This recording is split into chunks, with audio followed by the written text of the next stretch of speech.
Ma'am, si Secretary Anyo, Interior Secretary Anyo announced, I think it was only yesterday, na they will be tightening the rules on isolation or quarantine or quarantine of those who are positive, including home quarantine specifically. Before kasi may mga exemptions pag asymptomatic or mild symptoms, pwede ka mag-home quarantine if you have the bathroom, if you have your own room, and so on down the line. And Secretary Anyo saying, no, they will crack the whip. Malamang wala ng exemptions possibly by this week. Ma'am, we'd assume, of course, that this was also, of course, through the DOH. What will happen now to everybody who is quarantined at home? They will have to be surrendered to isolation facilities. Well, nothing is final yet. Actually, I just came off from an IATF meeting and it was discussed there. And it was agreed that it would be further studied. But I just like to give that information where the National Task Force and even the ILG, that's I'm coming from why Secretary Anyo and Secretary Galvez are proposing this, because they see it in the ground when they go to the different areas that the home quarantine conditions of people who are doing this are not really conducive and not compliant to what is the existing protocol as of now or currently. So ang sabi nyo nga po, kailangan may sarili kang banyo, kailangan may sarili kang kwarto, kailangan wala po kayong vulnerable na population sa inyong bahay. So marami pong hindi nakaka-comply, that's why they are recommending that. But of course, it has to be agreed on, and it has to be further discussed in IATF. We will wait for the decision of the IATF on this. So hindi po policy. Kasi the impression that he gave was that by this week, this will be in place. Well, it was discussed a while ago in IATF, and the agreement was it has to be further studied. But of course, we are looking at this and it has to be immediate because if it's going to be implemented, kailangan po nating i-orient din ang ating mga local government units. So pag-uusapan pa rin po, wala pang final. Usec, ilang araw nang sinasabi to ng DILG na yun ang gusto nila actually Si Secretary Anyo, si Secretary Galvez. Pero consistent din naman yung DOH na hindi complete na matutuloy, na meron pa rin pagbibigyan. Ano po yung pinakamalaki niyo bang reservation on your part kung magiging complete na na hindi na ipagbabawal na yung home quarantine? Ano ba yung inaalala ninyo doon? Well, unang-una, it will require resources kasi kailangan po yung ating mga facilities would be enough and adequate for everybody who will be identified as mild and asymptomatic to have these facilities to do that. Second, hindi lang naman yung facilities, kailangan po natin ng health human resources kapag po nagkakay tayo ng ganyan. Pangatlo, yun pong ating resources para pakainin po at isustain na natin ang mga ilalagay natin sa facilities. Kaya nga po lahat po pag-uusapan at magkakaroon po ng desisyon ng IATF. Gusto ko lang klaruhin, meron naman pong nangyayari na ngayon na ganito, no? Ito pong tinatawag natin ng Auckland Kalinga. Ginagawa na rin naman po yan, in-inspect na po ng NTF, in-inspect na po ni na Secretary Anyo, yung mga kalagayan ng ating kababayan. At yung pong mga nakita na nila, na-encourage po nila na lumipat po sa temporary treatment and monitoring facility. So nagagawa naman po, kaya lang kailangan lang of course maging formalized, kailangan makapag-usap-usap din po ang mga bawat ahensya, at saka kailangan handa ang gobyerno. Bakit po natin gawin ito, gayong sinasabi na nga po ng projections ng UP-OCTA na nagpo-flatten na.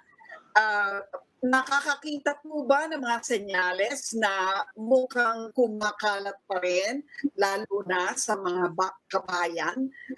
Yun po ba ang dahilan?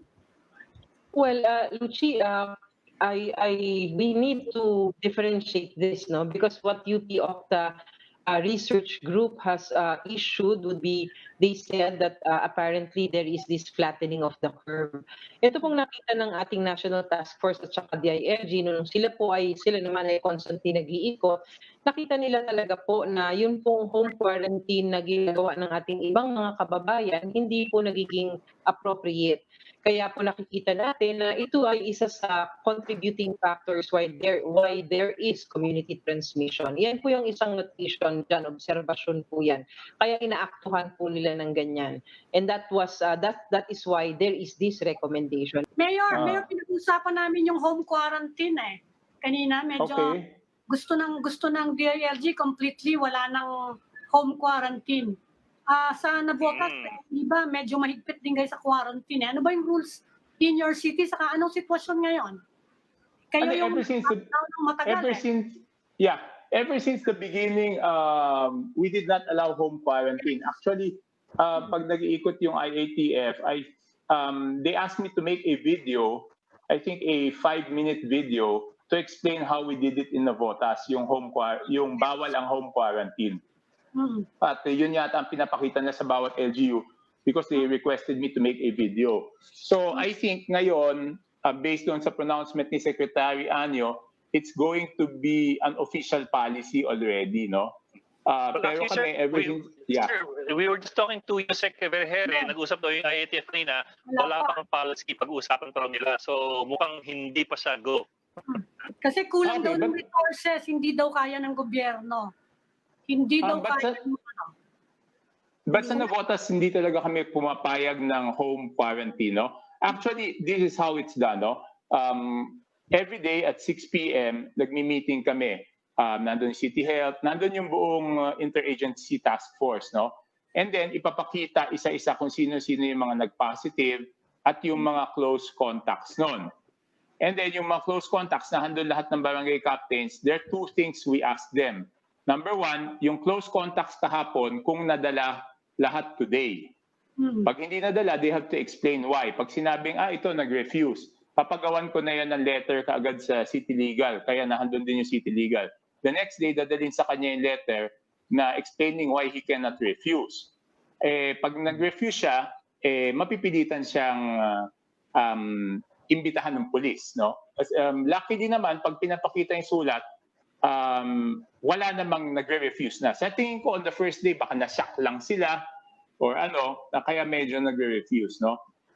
And then, ganun, tuloy-tuloy lang yung cycle na yon. So, dadalhin sila sa swabbing namin, sa local swabbing. Meron na kaming local swabbing na ang capacity is 1,000 per day. And then, isoswab sila doon.